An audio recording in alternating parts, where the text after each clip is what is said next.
Welcome to lecture 10। JavaScript if statement है। तो JavaScript में हम इफ स्टेटमेंट यूज़ करते हैं कंपैरिजंस के लिए।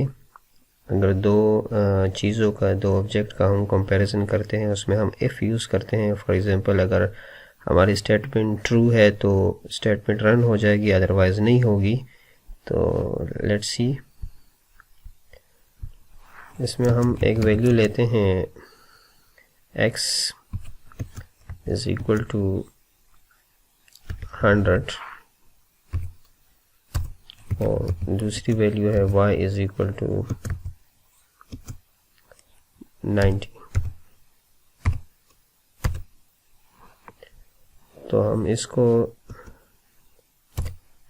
if स्टेटमेंट कंडीशंस लगाते हैं कि if x is greater than y,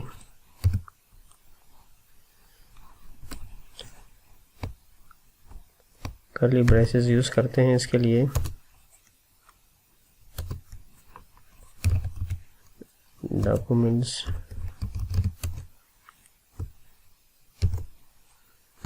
इसमें हम यूज करते हैं कि अगर इफ x ग्रेटर है तो हमारी वैल्यू रन की जाए, अदरवाइज नहीं।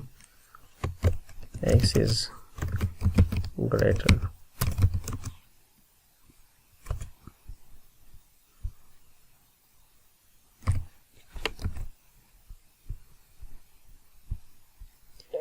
x इज ग्रेटर है, ठीक है, ये हमारे पास वैल्यू हो गई x इज ग्रेटर। अब हम क्या करते हैं कि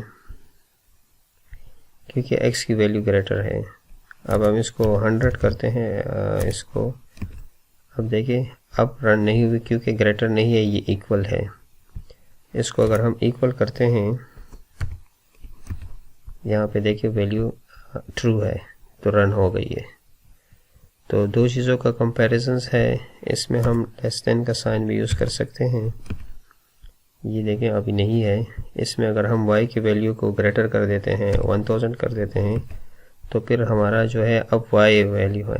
तो ये हम नेक्स्ट वीडियो में देखेंगे कि एल्स हम यूज़ करेंगे कि अगर x इज़ ग्रेटर देन ये है तो हमें x की वैल्यू बताया जाए, अगर y ग्रेटर है तो फिर एल्स हमें दूसरा दिखाया जाए, ठीक है। तो अब हम इसको इधर ही करते हैं। ये देखें, अब ये ग्रेटर नहीं है, लेस है, तो हमें वैल्यू शो नहीं हो रही। यहाँ पे ग्रेटर हो गया। हम यहाँ पे अपना कोई नाम भी यूज़ कर सकते हैं। अगर स्ट्रिंग में हम इसको इक्वल करते हैं, फॉर एग्जांपल ये आ गया, और इसको हम कोई नाम दे देते हैं। फॉर एग्जांपल हम नाम दे रहे हैं, देखिए ये शो हो रहा है।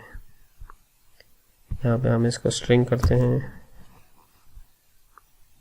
इन्वर्टेड कॉमर्स में, ये फिर भी इसी तरह शो होगा।